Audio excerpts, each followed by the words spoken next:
Armado de las sombreras. Aquí las vemos. Son unas piezas que están independientes. Esta vez no van a ir ancladas, nada. Vamos a ver un poco cómo funcionan según esta animación. Ellas deben encajar en la platina base que ya habíamos instalado y deben moverse por la corredera como vemos ahí, ¿sí? Voy a desarmarlas nuevamente para explicar la forma de armarlas.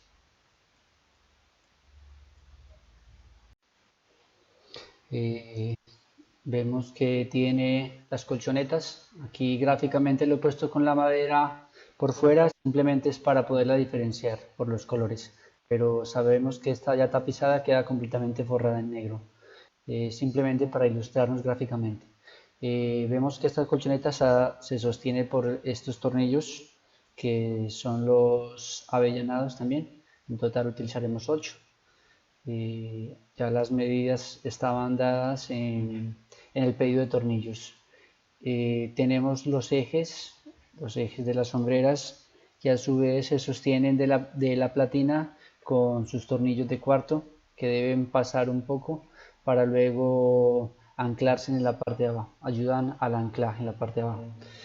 Y en este otro caso los tornillos, otro elemento, los tornillos con cabeza bombada, que también van instalados en unas roscas que tiene la platina, ahí van roscados. Yo aquí los he puesto un poco largos gráficamente, pero saber que luego hay que cortarlos.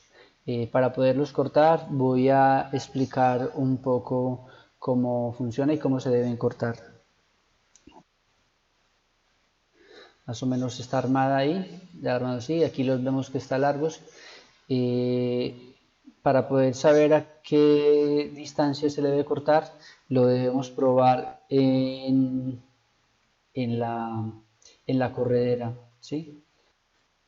Debemos instalar en la corredera y saber que al bajar el tornillo no queda golpeando con la base de madera si está muy largo, o sea que alcanza a entrar y luego alcanza a desplazarse atrás.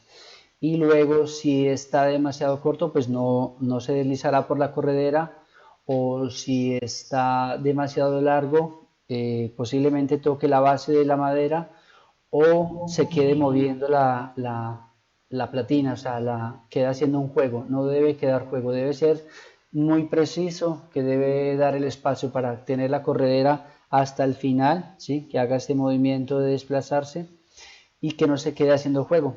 O sea, que debemos buscar que la altura del tornillo al salir quede muy preciso. Y ya medimos qué tanto debemos cortar.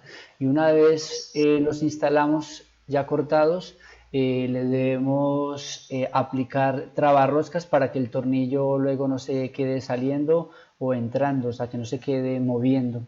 El trabarroscas lo fijará y ya nos quedará como si lo hubiéramos soldado ahí.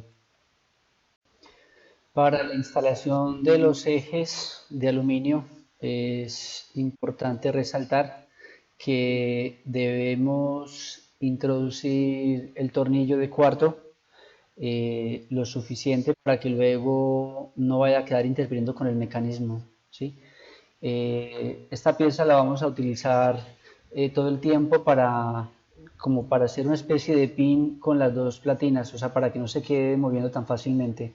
Lo que vamos a hacer es bajarla siempre atornillándola, ¿sí? Al atornillarla va a bajar completamente y en una perforación que tiene la platina base quedará fijándola, una perforación que va más o menos acá. En esta gráfica no está, pero en las platinas reales sí. Tiene una perforación que coincide con el tornillo que sale más o menos los 6 milímetros por debajo. Entonces debemos dejar ese tornillo de tal forma que al roscarlo pase aproximadamente unos 6 milímetros aquí por debajo. Es más o menos la instalación. Para que cuando la persona corra la platina hacia atrás, rosque completamente el eje y pine abajo, o sea, haga un pin y ya no deje que la platina de la hombrera corra. Y si la quiere mover, pues entonces tiene que desenroscar el eje hasta que permita que haya movimiento. Entonces hay que tener en cuenta esto a la hora de instalar estos ejes que debe quedar con ese largo.